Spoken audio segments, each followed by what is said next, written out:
Sitting here with the man himself, the Trailblazer, man. What's up, Kevin? Man, a lot is up. A lot is up right now. So Man, much stuff is up. how's life out there in Vegas? I know you made the move out there, man. How are y'all getting adjusted out there? Vegas, it's more expensive than I thought it was gonna be. Made a couple business transactions that I don't think fully played out just yet. They could. We'll see. But you know, boy, before Rufus became home, I miss it, man. I'm in Vegas. I shoot out to California every weekend. It's a lot of miles to put on that Charger. Go with that 392 Scat Pack, baby. I'm like, vroom, vroom. Man, you was originally supposed to fight in Brazil. What were the? How'd you feel about that at first?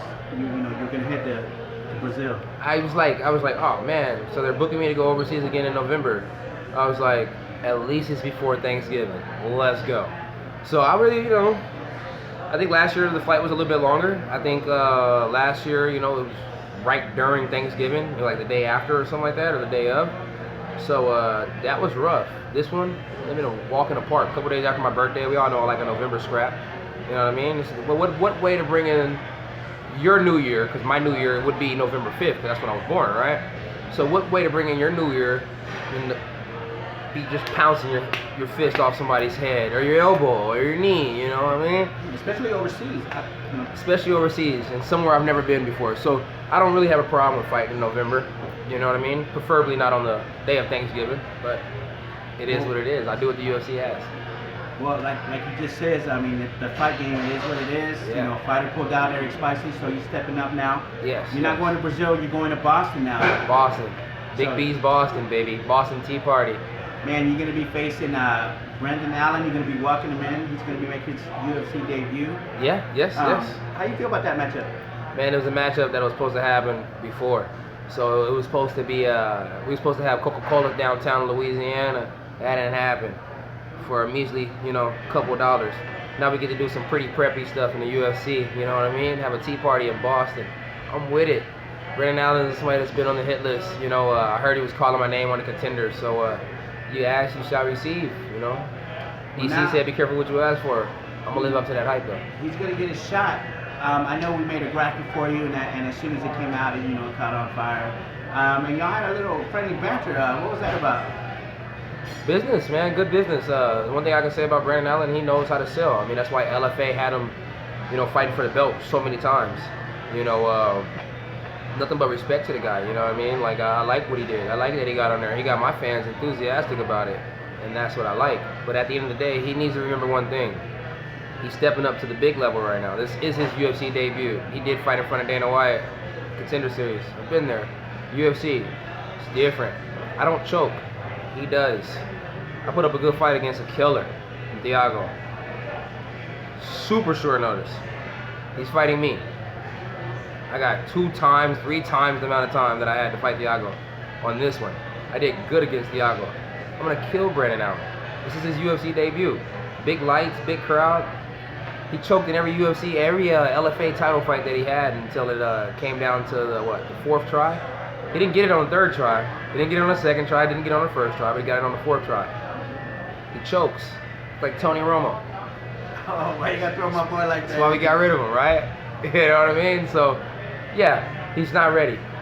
In no way, shape, or form. You know what I mean? He's just simply not ready. He thinks he can grapple. He's talking about he's going to bang.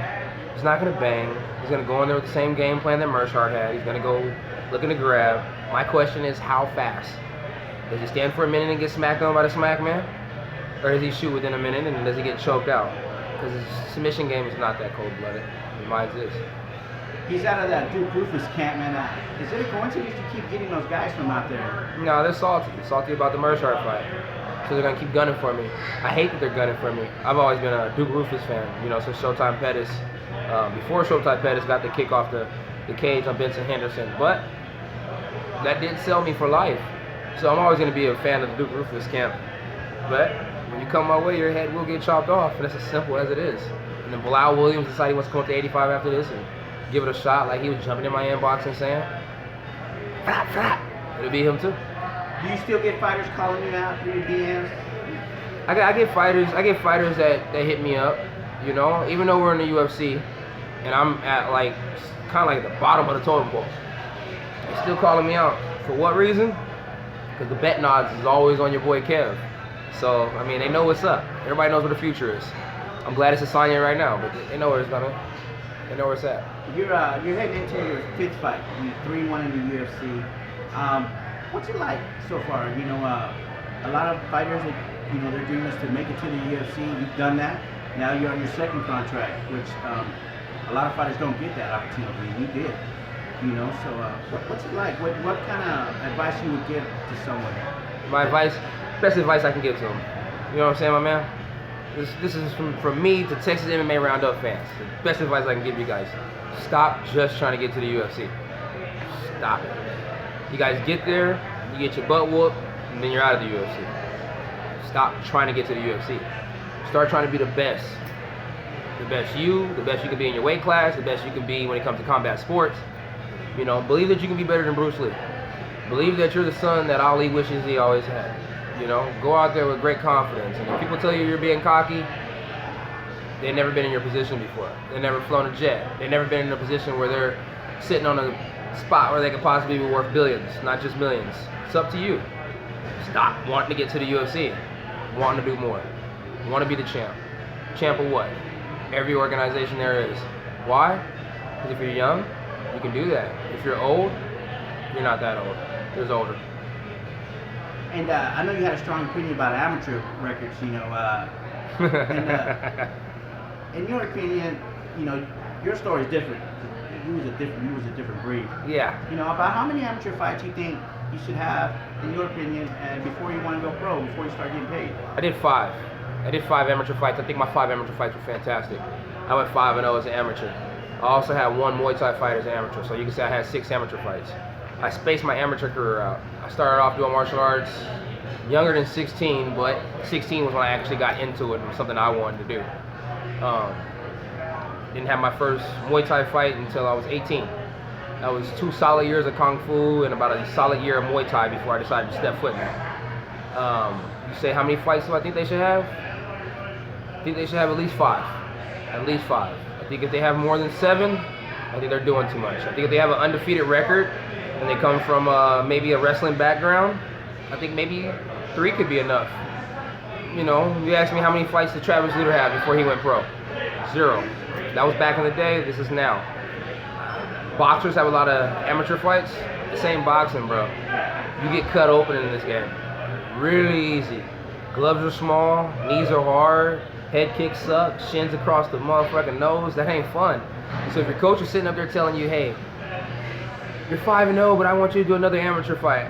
When you could be going into an organization, getting paid, getting ready for a contender fight, getting contender series, because you all know if you go 5-0 as a pro, you can go into contender. Your coach is either dumb or he doesn't believe in you. Probably should go get a manager at that point in time. Find a different coach. And if your coach don't like that I said it, slide in my DMs. I'll slap him too. Oh, you heard it. There you go. We're not calling anyone out. We're just having this little conversation with Kevin. Hey, Kevin, has the UFC lived up to your expectations being in there? I know everyone has an expectation, but you've been pretty busy. I believe this is your 3rd fight in a year already? Yeah. Lived up to my expectations. Yeah, for sure. When it comes down to the UFC, I think they're very professional. They do a good job. People are always like, hey, you get called last second. I was fighting last second fights when I was local. The UFC has done more than live up to the expectations. I mean, they're a top tier organization for a reason. What can you say bad about them? It's the fight game. If you're crying, probably don't deserve to be here. I like the UFC. I like where I'm at. I'm a business guy. I'm a company man. This is where I'm at. This is what I love. And I really, honestly, can't say anything negative about it. There's times where I'm like, oh, what am I going to fight? What am I going to fight? I get a fight. Be ready, guys. This game is fun. I love it. And how's the training camp going for this fight? So we were already in training camp for the other fight. I was out in Vegas at Syndicate. Syndicate, great gym. They have a lot of good things going on there. I was not training as much as I like to train.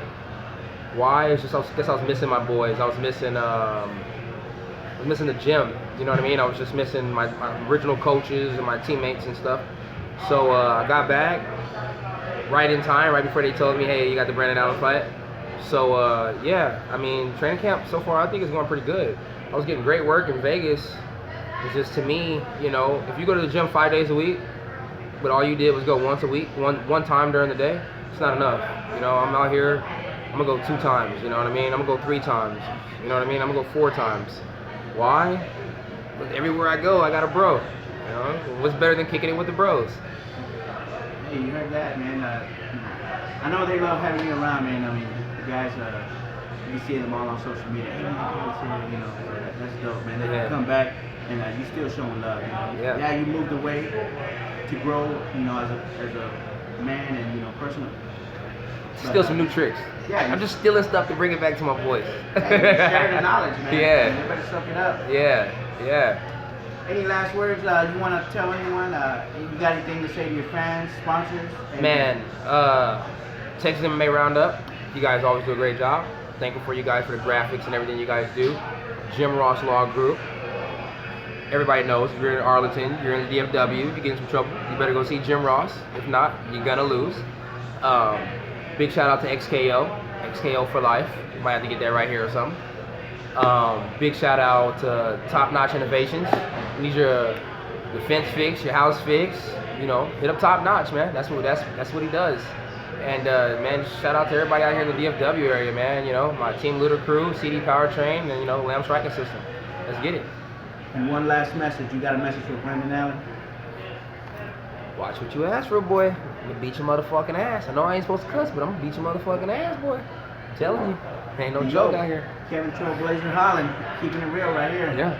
We'll see you in Boston, buddy. Yeah. Best of luck to you, brother. Thank you. And you can hit him with